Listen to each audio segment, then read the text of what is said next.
Welcome, everyone. We are going to be featuring a series of system integrators and talking about unique topics that we partner with Mercer. And today we are joined by AKT Global. Just a little bit about AKT Global before we deep dive into a lively discussion. With over 350 team members, they partner with our customers across EMEA and North America to create exceptional employee experiences and build future-ready HR functions. Their people advisory practice provides strategic guidance on HR transformation, while their digital HR practice provides implementation, development, and support for a comprehensive SAP-centric portfolio using SuccessFactors, Qualtrics, Fieldglass, and Concur. What sets them apart, and I would know because we work very closely together, is their passion for HR and digital innovation, combined with our relentless focus on results. Through their unwavering customer commitment, they enable organizations to unlock their full potential and achieve sustainable competitive advantage.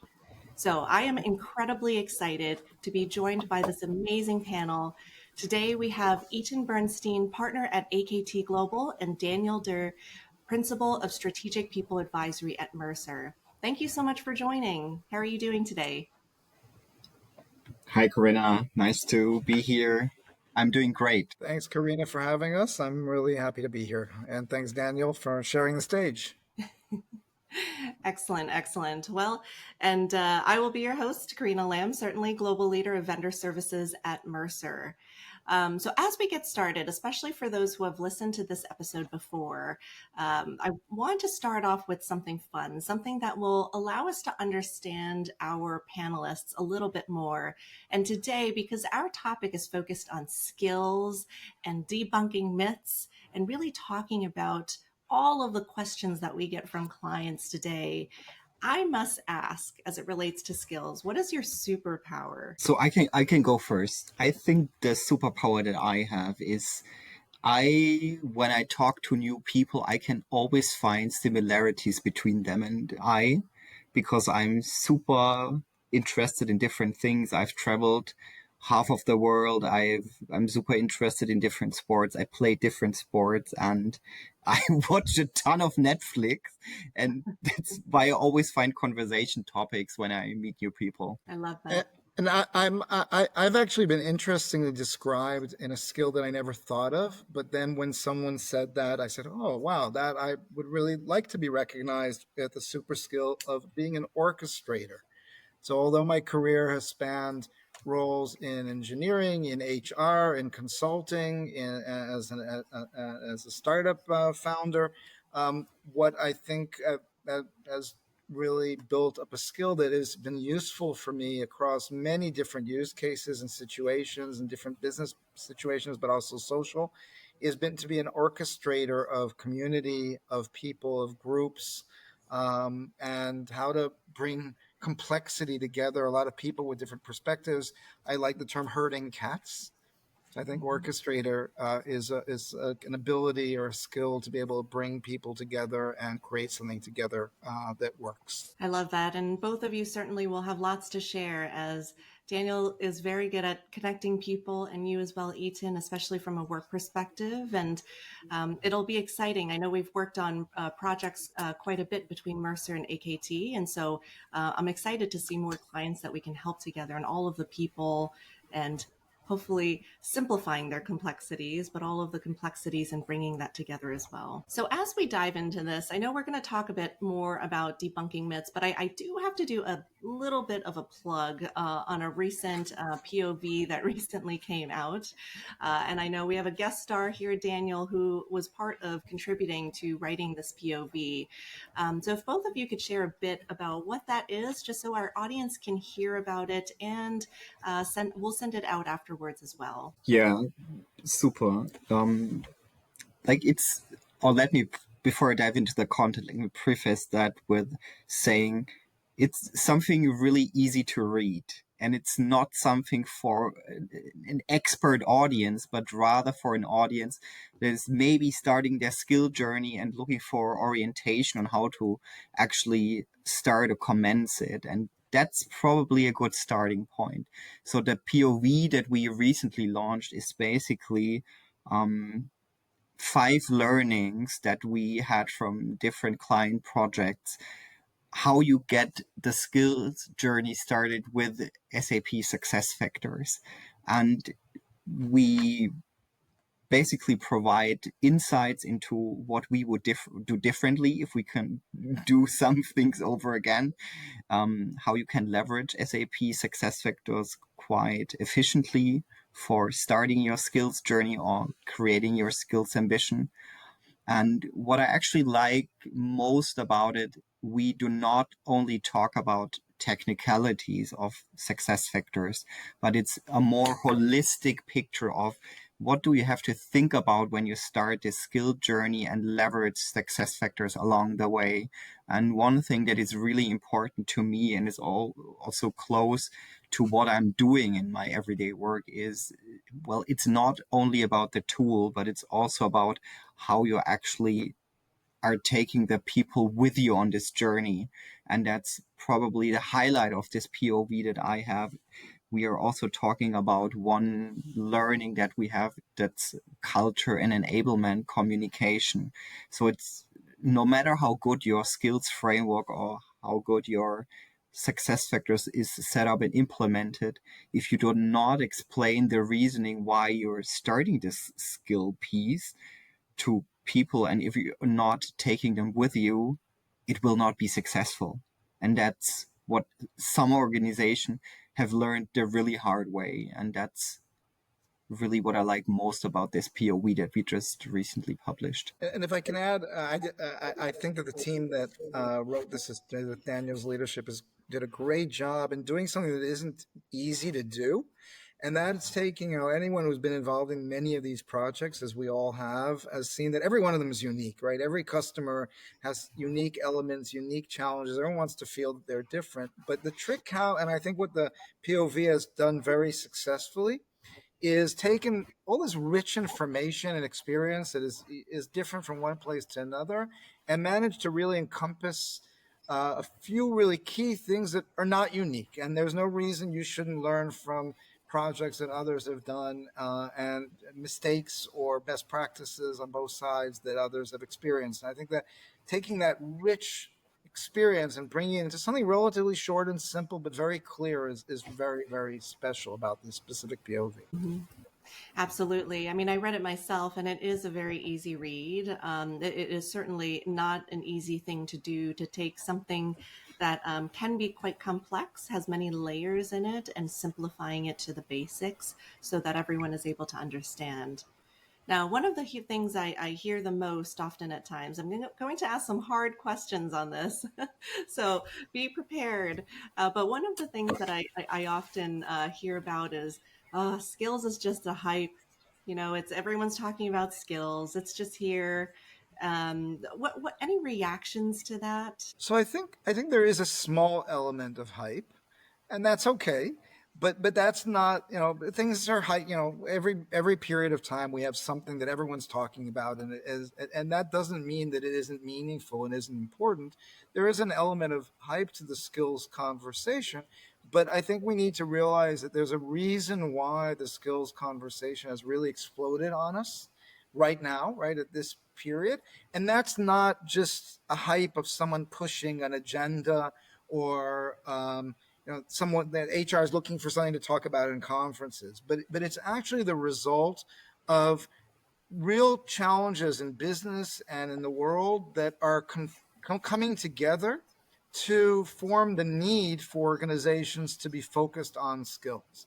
And I think to oversimplify it, I think in the end, the fact that skills are changing so much faster with the emergence of new technologies, that organizations have to be much more agile in adopting to changes in the business environment and the technologies they're dealing with and the competition that they are in, and that the world of we'll call it total workforce, of internal employees, external employees, consultants, gig workers, all those come together into this challenge of skills, because the way to deal with the speed that things are changing, the need for agility, and the ability to use workers of all kinds, including, by the way, agents and AI, is through really understanding the work and the skills that are needed to deliver that work. And so, yes, there's a hype element to it, but there's actually a real deep change in the way we're doing work and organizations are being managed, that skills are a critical element of being able to enable us to deal with those changes. Absolutely. And I love that perspective. The world is changing so quickly. And we often see, I mean, we are living and breathing it, but we often see as well that people's careers are changing quite quickly as well. I mean, where people used to be in their roles for 10, 15, 20 years, now people are changing 6 months, 1 year, maybe even just a few months in that gig economy. So any perspective on, especially from a career development perspective, how to prepare for that? Any thoughts on how to prepare but also adapt in this agile environment? Yeah, I think there's two different perspectives to it. So there's the organizational perspective to it. How can I actually create career transparency, what I like to call it? And this is a critical topic, and this is also a challenge for many organizations that I'm working with, because they might have somewhere in their back end a grading system in place that they're using for, I don't know, salary benchmarking and also for kind of job advertisement, but they're not using it for anything else. And if people start working at their organization and they ask, so what's my career path here, or how can I actually make a career here, then it's blank. And that's something that's problematic, especially for younger generations that like to have a perspective on how they actually can develop in an organization.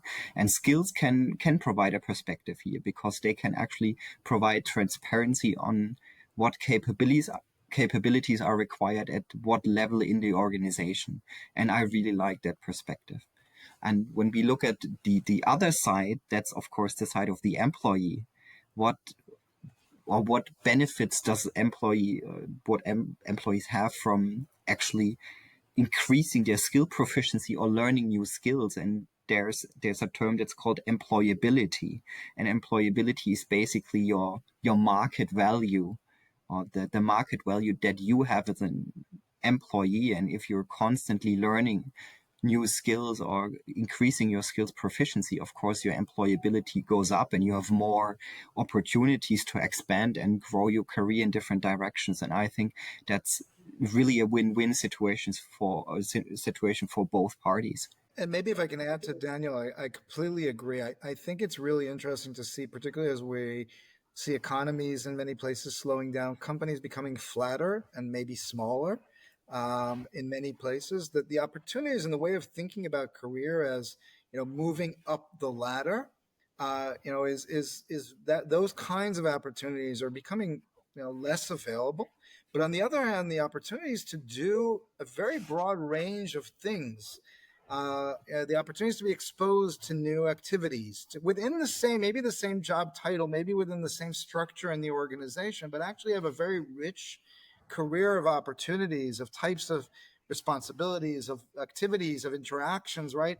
Even though I may not have a bigger title or a job grade, is really based on my ability to be more flexible, to have more employability, to have broader skills, to be deployable, to address challenges that the organization needs. So both sides win. And I love what Daniel was saying about, the two perspectives. In my view, that's, two sides of the same coin. And often organizations don't realize that when you're building employability for people and giving them broader skills, you're also building more flexibility for the organization to deal with the challenges. Often organizations see one side of the coin or the other, instead of understanding that it's actually not at all in conflict. The opposite is true. It's reinforcing the ability of the organization to be more agile and flexible while building up individuals' employability and skills. Absolutely.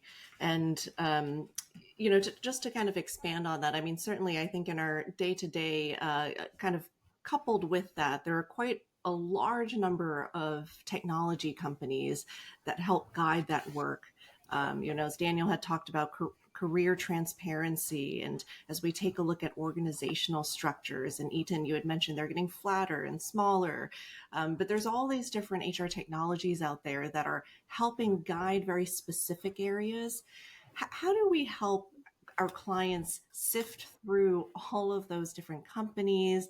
How do we help them look for what they are looking for, and really provide that guidance? Corinna, I completely agree that the landscape of skills technology provider, it's quite confusing because there's so much out there and people easily get lost. So what I always recommend the clients is to not start by choosing a technology provider, but rather start by creating your skills ambition and then thinking about use cases. So what do you actually want to use skills for? Is performance management your use case? Is recruiting your use case? Or is something completely different your use case? Maybe staffing decisions or project management decisions. And going from there, create a requirement list. What does the tool that I'm looking for actually need to do? And from there, you can actually go out there into the market and look for a specific tool that really serves your needs. Because what I have unfortunately see so many clients do is they go out there, they get lost in great sales pitches by different skills data tool provider, and then they choose a tool just based on these pitches, and then once they have the tool in place, they realize, well, the tool doesn't really do what I need it to do. And then they, of course, are disappointed. And then I've seen it quite a couple of times. Then they go back and choose a different tool or try to actually minimize what they wanted to do in terms of skills ambition to make it fit to what the tool can do. And I don't really know if that's the right way to do it. I love that perspective. So all to say is, do not get fooled by the tchotchkes or the giveaways when you are at a HR technology trade show. Exactly. It is quite a good sales tactic, but longer down the road, there's certainly more implications that can be affected. So I'm going to ask another tough question. We're going to transition just a little bit, more focused on JA, because this is another one that I would hear. So I'm going to play a little bit of a devil's advocate, because I hear this from some other sides of the party, I will say. Why does it take so long? It takes 2 years to set up. What are your thoughts and reactions to that as well? My first reaction is that I'm smiling because this is a question that we get asked quite many times during sales pitches. So when we are pitching for a job architecture or skills architecture project, this is basically the first or the second question that comes up. Does it take long? How long does it take? And interestingly, there is still the stereotype that it typically takes 1 year or longer. And what I always say, it depends. It's not necessarily us that take that long, but the customization process can take quite long. And preparing for this podcast, I did a little experiment. I used one of our AI tools and set up the first draft for a job and skill architecture, and it roughly took me 5.5 minutes to set it up. So 5.5 minutes until I got the first draft for the job architecture. But then for most of the organizations, the hard and time consuming piece only starts, because these types of projects, they're not HR projects, but rather they have to be done together in collaboration with the business to actually shape and create something that fits to the organization. And that's sometimes really time consuming because you have different stakeholders that have to be brought together, that need to have time and also find time to review material quite intensely. And I experience that quite often, a process that takes time, that is worth the time. But it's just dealing with the availabilities of different people. And if I may add, I think there are different approaches today that look differently at how robust and how quality a job architecture or skills architecture should be in context. So, like Daniel said, I'm a big believer that, the better fit the job architecture is to the real organization and its challenges, of course, the more value it brings. But not always are all functions in an organization unique, and often you want to focus the customization and the effort in the unique elements of a business. So the finance function may be very standard, and a standard catalog that has standard definitions may meet the requirements 95%. And the logistics organization may be not unique, but for instance, I worked with a company where this was a retail company where product and product buying and product selection was the way they structured it, the way the jobs worked, everything. They saw that as a competitive advantage. And that's where they really wanted to understand what the jobs are, what skills are required to complete them, and so on. So it's not about necessarily doing the depth work across all elements of the organization, all jobs on all skills, but really spending the unique work that the consultants like ourselves have the value in bringing in and facilitating the conversation and extracting the knowledge in the organization in only in the specific areas where that really creates competitive value for the organization. That could leave 70-80% of the organization to be very generic, and that's fine. And that can save immense amount of time in this process. That's really interesting, and maybe let me share one kind of anecdote that I have from the client conversations. Typically, when clients ask me how long does this take, I ask them how much can you tolerate market practice, because my rule of thumb is typically, and this is also something that I experienced with different organizations, the more an organization can handle market practice or 80-20, the quicker a job and skill architecture can be built. The more they are 120% focused, the longer it takes. And by the way, we're talking about jobs. Let's say a few words about skills in that context. There are great skills libraries already. There's plenty of skills libraries. I've had many customers who have come and said, we need to sit down and extract skills. They said, wait a minute, before you do all that work, yes, that would be much more precise to your language and to your organization, but it's also a lot of work. And by the time you finish the work, the skills have changed.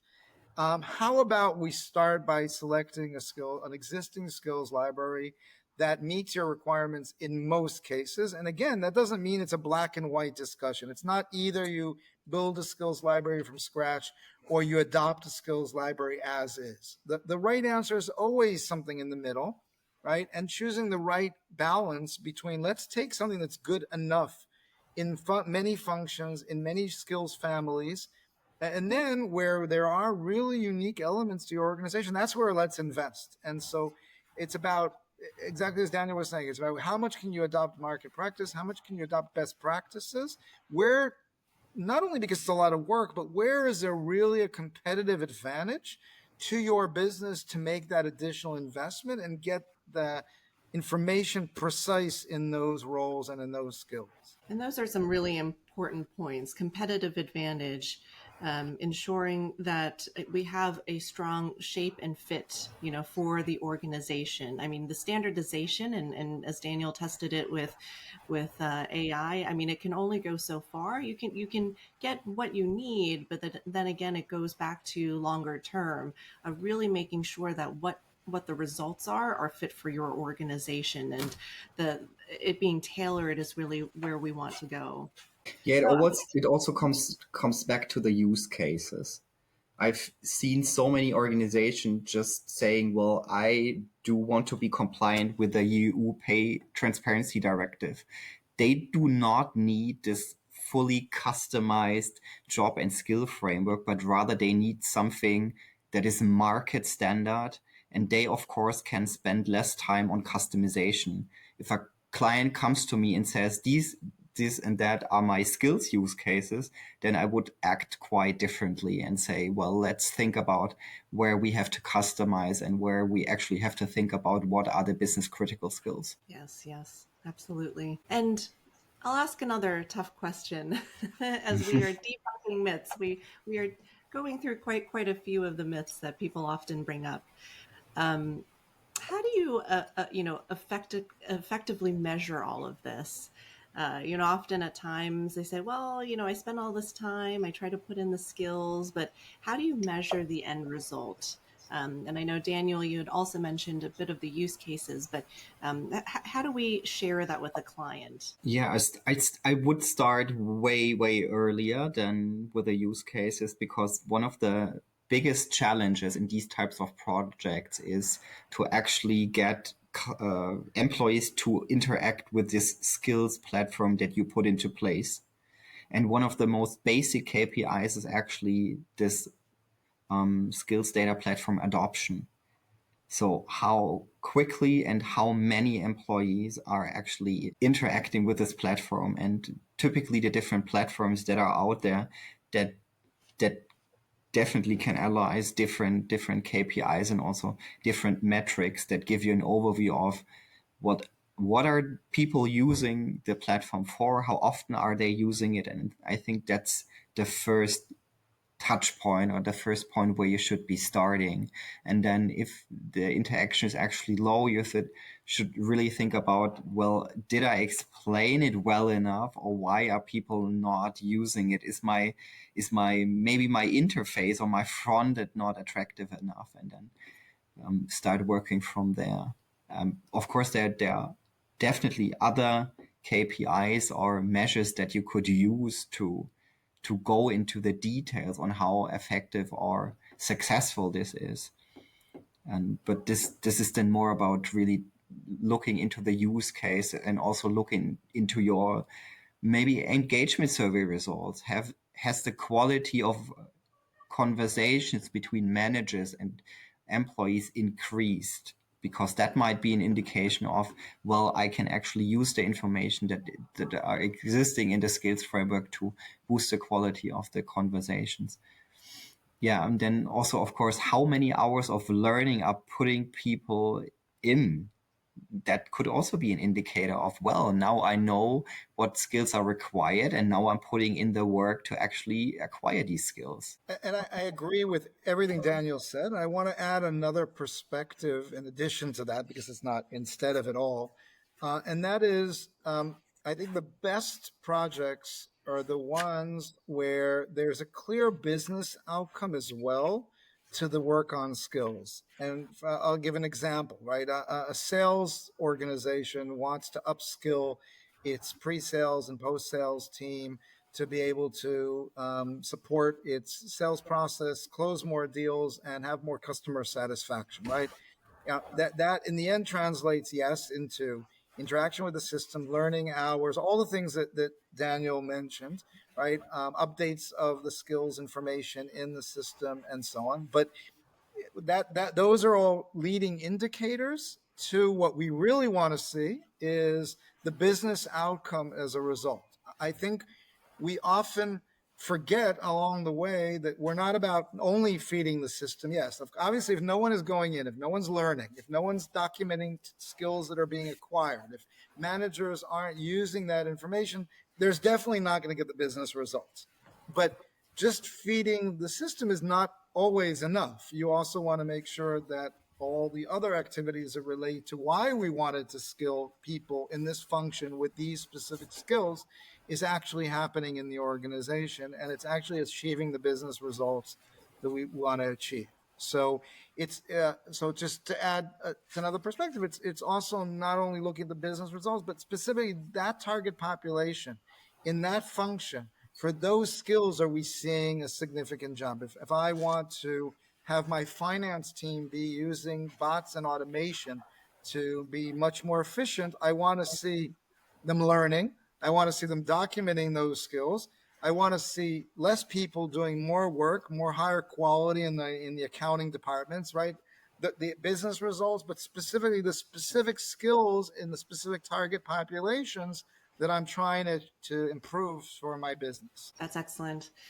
I really like the comprehensive, touch points, especially when considering about their journey. So what I'm hearing is the engagement surveys, the learning, and clear business outcomes. Those are the key things that clients should be thinking about.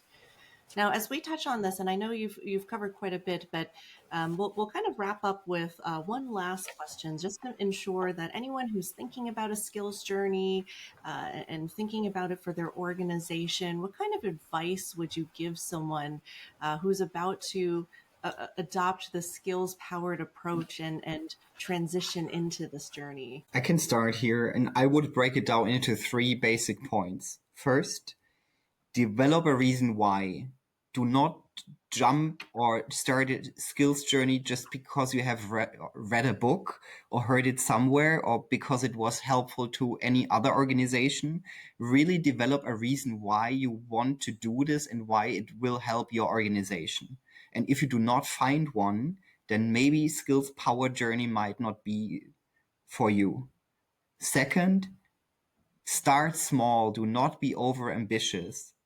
Let's rather prioritize 1 or 2 use cases and start with them than to building a full skills powered organization that you're not able to bring into reality. And the third one is, do not just consider tech. These projects are not tech projects. These projects are actually cultural change projects. Because when you're changing towards a skills-powered organization or a skills-powered mindset, there's always a lot of communication necessary. There's a lot of enablement necessary, and you have to bring the people with you because the tech will not solve everything for you. And that's the 3 points that I would always recommend my clients. Daniel stole all my points. It was excellent. I'll just to 3 balance lines out think alike. and very eloquently, I'll just maybe just say that just in a few different language or words is that, my view is that it's a combination of short-term wins and successes and show real value with a long-term strategy. So yes, a skills-powered organization is a very robust way of thinking. It's a multifunctional, multi-layer approach across many of elements from talent acquisition through learning, through engagement, and so on. Achieving that should be a long-term goal, and anyone starting the journey should have a picture in their head of where they want to go. But achieving that takes years, and to maintain momentum and to be able to really achieve that journey successfully, it means proving through short-term steps, one step at a time, that real value is being created. And so starting, just as Daniel was saying, one function, one geography, one business case, then another, then broadening to other areas. It's around building the puzzle slowly, and with each step showing that there's real value created. That creates the support from leadership, that creates the funding to make additional investment. Right? That's how you can sustain a long-term strategy. But then it shouldn't be patchwork. There should actually be a roadmap. There should actually be a logic to why you've taken one step after another. So that combination of a long-term vision with short-term wins and with clear value is in my view, really important. And that is absolutely right. I mean, to Daniel's point, this is a much larger picture. This is really a cultural change. So to both of your points, develop the reason why, start small, whether it be the function or the geography, and don't just consider technology. We get distracted with all of the buzzwords and all of the new things that are coming out, but this really is that cultural change. And so it'll be important to consider all of those different aspects. Well, thank you so much. I really enjoyed this conversation. I know it's been a deep passion of mine, and especially to see both of you together here, seeing the POV come to life, and especially with us having worked on clients together, this is really, really exciting. Thank you both for joining. Thank you, Corinna. Thank you so much.